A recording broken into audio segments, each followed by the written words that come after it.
उत्तरकांड 9वां सर्ग। रावण आदि का जन्म और उनका तप के लिए गोकर्ण आश्रम में जाना। कुछ काल के पश्चात नीले मेघ के समान श्याम वर्ण वाला राक्षस सुमाली तपाए हुए सोने के कुंडलों से अलंकृत हो अपनी सुंदरी कन्या को, जो बिना कमल की लक्ष्मी के समान जान पड़ती थी, साथ ले रसा तल से निकला और सारे मरते लोक में विचरने लगा। उस समय भूतल पर विचरते हुए उस राक्षस राज ने तथा देव तुल्य शोभा धारण करने वाले धनेश्वर कुबेर को देखा, जो पुष्पक विमान द्वारा अपने पिता पुलस्त्य नंदन विश्रवा का दर्शन करने के लिए जा रहे थे। उन्हें देखकर वह अत्यंत विस्मित हो मरते लोक से रसातल में प्रविष्ट हुआ। सुमाली बड़ा बुद्धिमान था। वह सोचने लगा, क्या करने से हम राक्षसों का भला होगा, कैसे हम लोग उन्नति कर सकेंगे। ऐसा विचार करके उस राक्षस ने अपनी पुत्री से, जिसका नाम कैकसी था, कहा, बेटी, अब तुम्हारे विवाह के योग्य समय आ गया है, क्योंकि इस समय तुम्हारी युवावस्था बीत रही है। तुम कहीं इनकार न कर दो, इसी भय से श्रेष्ठ वर तुम्हारा वरण नहीं कर रहे हैं। पुत्री, तुम्हें विशिष्ट वर की प्राप्ति हो, इसके लिए हम लोगों ने बहुत प्रयास किया, क्योंकि कन्यादान के विषय में हम धर्म बुद्धि रखने वाले हैं। तुम तो साक्षात लक्ष्मी के समान सर्वगुण संपन्न हो, अतः तुम्हारा वर भी सर्वदा तुम्हारे योग्य ही होना चाहिए।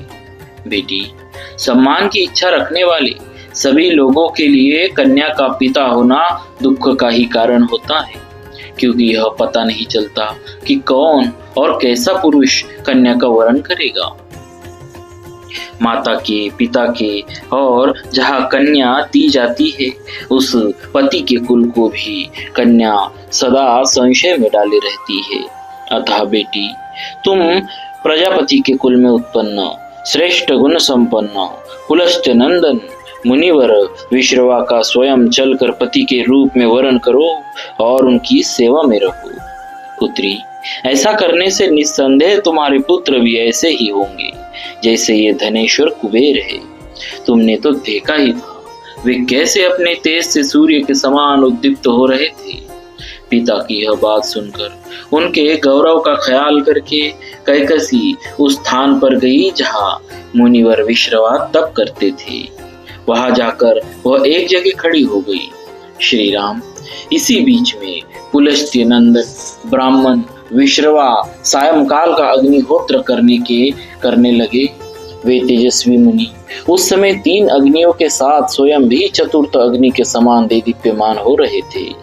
पिता के प्रति गौरव बुद्धि होने के कारण कैकसी ने उस भयंकर वेला का विचार नहीं किया और निकट जा उनके चरणों पर दृष्टि लगाए नीचा मुंह किए वह सामने खड़ी हो गई।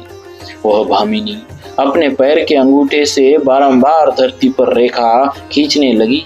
पूर्ण चंद्रमा के समान मुख तथा सुंदर कटि प्रदेश वाली उस सुंदरी को, जो अपने तेज से उद्दीप्त हो रही थी, देखकर उन परम उदार महर्षि ने पूछा, भद्रे, तुम किसकी कन्या हो?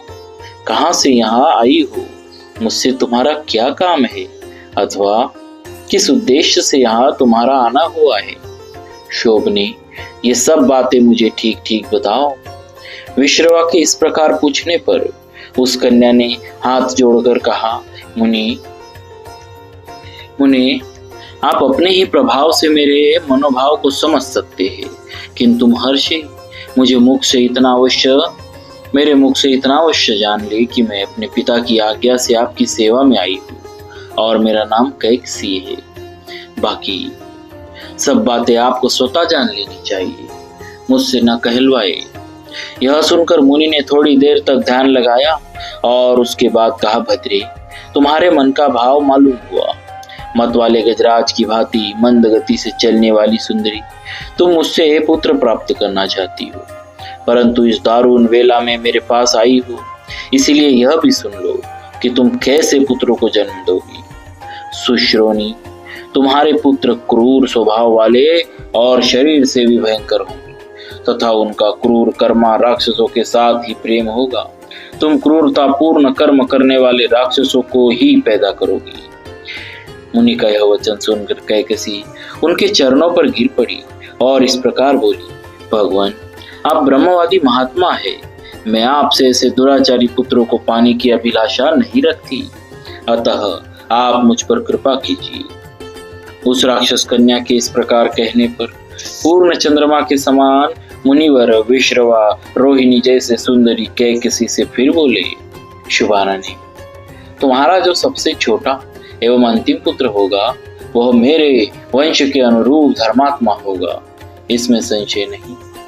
श्री राम, मुनि के ऐसा कहने पर कैकसी ने कुछ काल के अनंतर अत्यंत भयानक और क्रूर स्वभाव वाले एक राक्षस को जन्म दिया, जिसके 10 मस्तक, बड़ी बड़ी दाढ़ें, तांबे जैसे ओठ, 20 भुजाएं, विशाल मुख और चमकीले केश थे।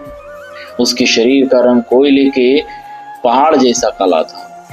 उसके पैदा होते ही मुंह में अंगारे के कौर लिए गिद्धड़िया और मांसभक्षी गिद्ध आदि पक्षी ताइयों और मंडलाकार घूमने लगे।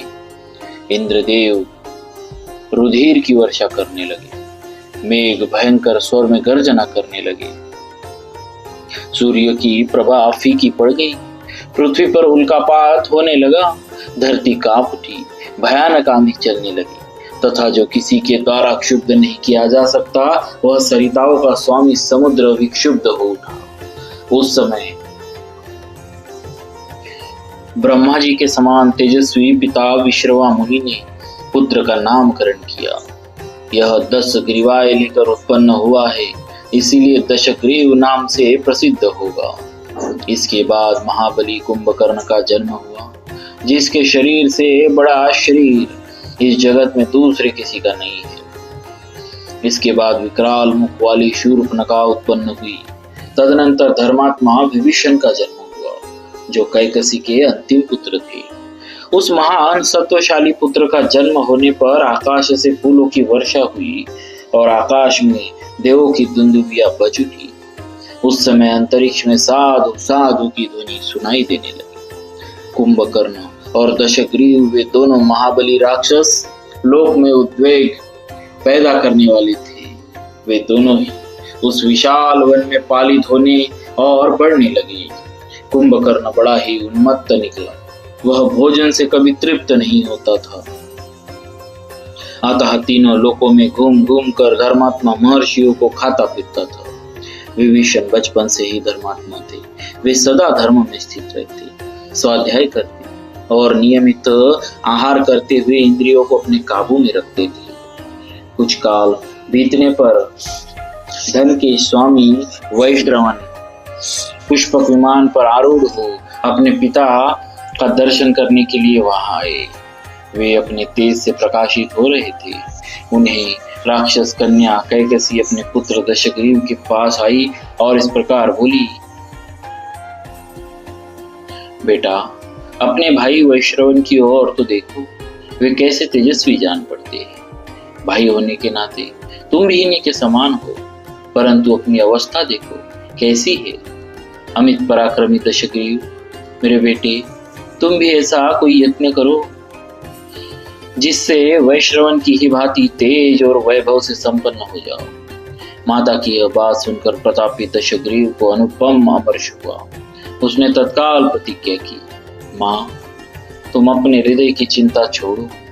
मैं तुमसे सच्ची प्रतिज्ञा पूर्वक कहता हूँ कि मैं अपने पराक्रम से भाई वैश्रवण के समान या उनसे भी बढ़कर हो जाऊंगा। तदनंतर उसी क्रोध के आवेश में भाइयों सहित दशग्रीव ने दुष्कर कर्म की इच्छा मन में लेकर सोचा, मैं तपस्या से ही अपना मनोरथ पूर्ण कर सकूंगा। ऐसा विचार कर उसने मन में तपस्या का ही निश्चय किया और अपनी अभिष्ट सिद्धि के लिए वह गोकर्ण के पवित्र आश्रम पर गया। भाइयों सहित उस भयंकर पराक्रमी राक्षस ने अनुपम तपस्या आरंभ की।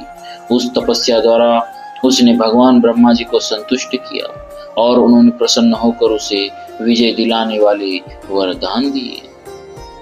इस प्रकार श्री वाल्मीकि निर्मित आर्ष रामायण आदि काव्य के उत्तरकांड में 9वां सर्ग पूरा हुआ। बोलिए श्री सीताराम जी महाराज की जय। भक्तवत्सल भगवान की जय।